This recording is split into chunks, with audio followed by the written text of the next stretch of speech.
आज हम लेकर आए हैं पूरे पंजाब और कनाडा को हिलाने वाली जस्सी मिट्ठू की प्रेम कहानी। बने रहिए हमारे साथ इस वीडियो में आखिर तक। साल 1994 के नवंबर महीने की एक ठंड भरी शाम थी। पंजाब के लुधियाना जिले के जंगराव शहर के कमल चौक पर एक टेम्पो स्टैंड था, जहां अपने दोस्तों में मिट्ठू के नाम से जाना जाने वाला लगभग 20 साल का नौजवान सुखविंदर सिंह सिद्धू अपने दोस्तों के साथ टेम्पो का वेट कर रहा था। तभी उसने देखा कि सामने से 3 महिलाएं भी उसी तरफ आ रही थी। उनमें से 2 तो काफी अधिक उम्र की थी, मगर एक लड़की काफी लंबी और बहुत ही खूबसूरत थी। ये तीनों महिलाएं भी उसी टेम्पो स्टैंड पर इन लोगों के पास आकर खड़ी हो गई। इन महिलाओं को नजदीक के कला गांव जाना था। थोड़ी देर में टेम्पो आया। कुछ लोग टेम्पो के भीतर बैठ गए, जबकि कुछ लोग टेम्पो के बाहर लटक गए।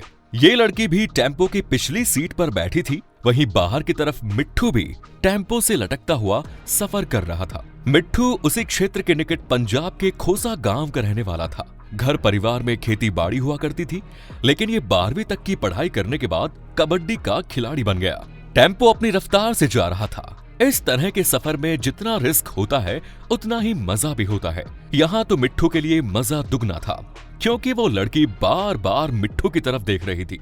इस बात को उसके दोस्त भी नोटिस कर रहे थे। उन्होंने तो मिट्ठू को छेड़ना भी शुरू कर दिया था, लेकिन उनकी बातों को मिट्ठू ने हवा में उड़ा दिया। थोड़ी देर में लड़कों का गांव आ गया और ये सभी उतरकर चल पड़े। अपने रास्ते पर चलते हुए मिट्ठू ने एक बार फिर पलट कर देखा। ठीक उसी समय उस लड़की ने भी मिट्ठू को पलट कर देखा। ये पहला मौका था जब इन दोनों की आंखें चार हुई। मिट्ठू लड़की के ख्यालों में खोया रहता है। अगले दिन वो अपने रोजमर्रा के काम कर रहा था, तभी उसे बाहर से हेल्प हेल्प की आवाज आती है। बाहर आकर देखता है तो वही टेम्पो वाली लड़की एक स्कूटर लिए खड़ी थी और उसका स्कूटर स्टार्ट नहीं हो रहा था। मिट्ठू उसके पास जाता है और स्कूटर को स्टार्ट कर देता है। जाते जाते वो लड़की पंजाबी में उससे कहती है कि मैं तुमसे बात करना चाहती हूँ। तो घबराया सा मिट्ठू धीरे से कहता है कि कल हम जगराव में मिलेंगे। इसके बाद दोनों के मिलने जुलने का सिलसिला शुरू हो जाता है। दोनों के प्यार की गहराइयां बढ़ती जाती है। लेकिन साल 1999 की सर्दियां इन दोनों लव बर्ड्स के लिए मुसीबत लेकर आई, क्योंकि जस्सी के परिवार वाले पास के ही गांव के एक जमींदार के लड़के से उसकी शादी तय कर चुके थे और यहाँ वो उसकी शादी के इरादे से आए थे। जस्सी इस शादी का विरोध कर रही थी। हालांकि उसने अभी तक अपनी और मिट्ठू के रिश्ते की सच्चाई अपने परिवार में किसी को नहीं बताई, क्योंकि वो जानती थी कि अगर ये सच्चाई पता लग गई तो हो सकता है कि उसके परिवार वाले उसको भी नुकसान पहुंचा दे और इस रिश्ते को अस्वीकार कर दे। जस्सी की एक आंटी थी जो उसकी राजदार थी। जस्सी ने उनको कॉन्फिडेंस में लिया और मिट्ठू के साथ 15 मार्च 1999 को एक गुरुद्वारे में शादी कर ली। उसे लगा था कि अगर वो शादी कर लेगी तो उसके परिवार वालों को मजबूरी में मिट्ठू को स्वीकार करना ही पड़ेगा। लेकिन ऐसा होता नहीं है। परिवार वालों को जमीन की शादी की भनक लगती है तो वो जस्सी और मिट्ठू दोनों को ही इस रिश्ते से पीछे हटने के लिए मजबूर करते हैं। जस्सी के परिवार वाले एक बार फिर उसे जबरदस्ती कनाडा ले जाते हैं। वहां उसे एक कमरे में नजर बंद कर देते हैं। इधर मिट्ठू पर भी कई फर्जी केस लगा दिए जाते हैं, मगर जस्सी रॉयल कैनेडियन पुलिस और अपने पिता की मदद से भागकर यहाँ आ जाती है। फिर 12 मई साल 2000 को मिट्ठू से मिलती है। मिट्ठू और जस्सी उस क्षेत्र से किसी दूसरी जगह जाकर छुपकर रहने लगते हैं।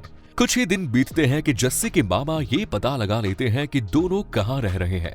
एक बार फिर जस्सी की माँ 7 जून 2000 को जस्सी से फोन पर बात करती है और उससे कहती है कि हम लोग अब तुम्हारी शादी धूमधाम से करवाने वाले हैं, इसीलिए तुम लोग वापस आ जाओ। हम गांव आ रहे हैं, तुम भी वहां आ जाओ।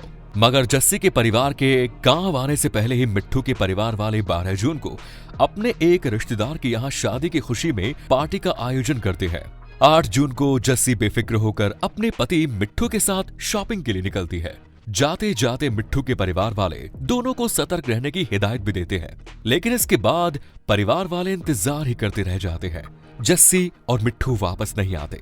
जब ये लोग उसे ढूंढने के लिए निकलते हैं तो पता चलता है कि मिट्ठू एक हॉस्पिटल में गंभीर हालत में एडमिट है, जबकि जस्सी का कोई पता नहीं।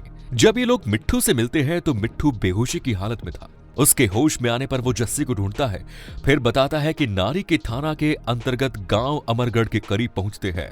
तभी रास्ते में एक सुनसान जगह पर कुछ बदमाश उसे रुकने का इशारा करते हैं। वो रुकने की बजाय गाड़ी की स्पीड बढ़ा देता है।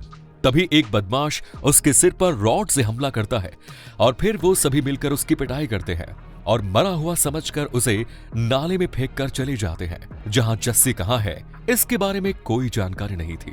मामला पुलिस में जाता है और पुलिस भी अज्ञात आरोपियों के खिलाफ मामला दर्ज करके जस्सी की तलाश करना शुरू कर देती है।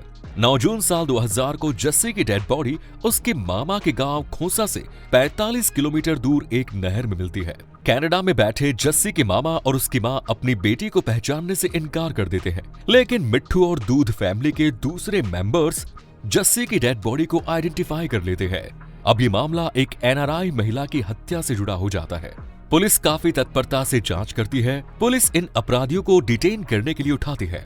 उनमें से एक अपराधी पंजाब पुलिस के इंस्पेक्टर स्वर्ण सिंह का नाम लेता है और बोलता है कि उनके कहने पर उसने मिट्ठू और जस्सी पर हमला किया। जस्सी की हत्या के आरोप में पंजाब पुलिस के इंस्पेक्टर स्वर्ण सिंह को गिरफ्तार कर लिया जाता है। जब उनसे पूछा जाता है तो बताते हैं कि जस्सी के भारत में रहने वाले दूसरे मामा दर्शन सिंह बादशाह ने मिट्ठू को मारने के लिए 3 लाख की सुपारी दी थी। इन बदमाशों से जस्सी को डरा धमकाकर मिट्ठू के खिलाफ बयान दिलाने की कोशिश की जाने लगी, मगर जस्सी ने इनकार कर दिया और सारी सच्चाई पुलिस को बताने की बात कही। तो कनाडा में बैठे जस्सी के मामा और उसकी अपनी मां ने खुद ही अपनी बेटी को जान से मारने का ऑर्डर दे दिया।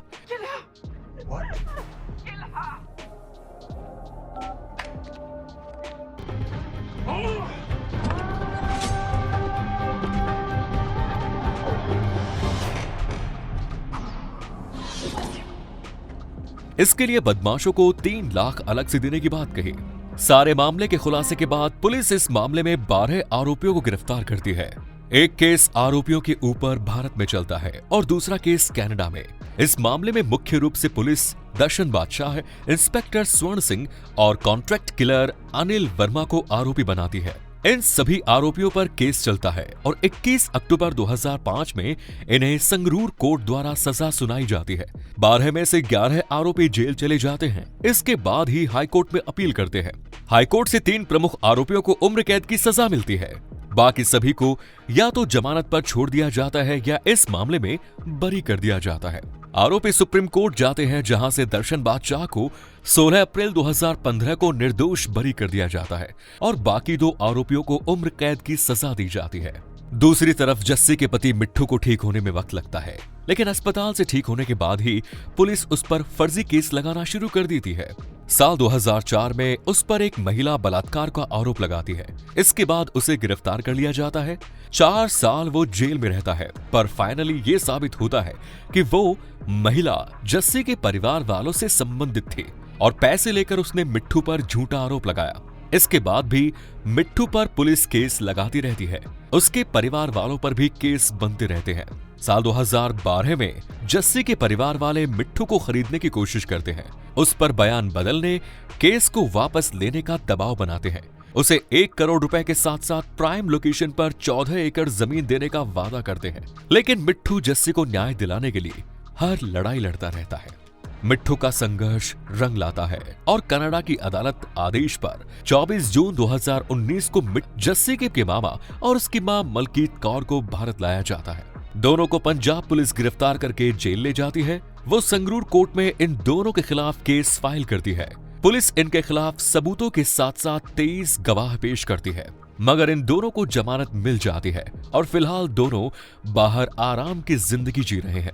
संगरूर कोर्ट में केस अभी भी चल रहा है। दूसरी तरफ मिट्ठू और उसके भाई को ड्रग स्मगलिंग के आरोप में जेल में रखा गया है।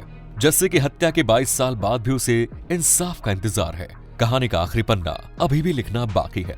देखना है कि कानून की कलम कब किस पन्ने को पूरा करती है। वीडियो पर आपकी राय क्या है? कमेंट्स में जरूर बताएं। जय हिंद, जय भारत।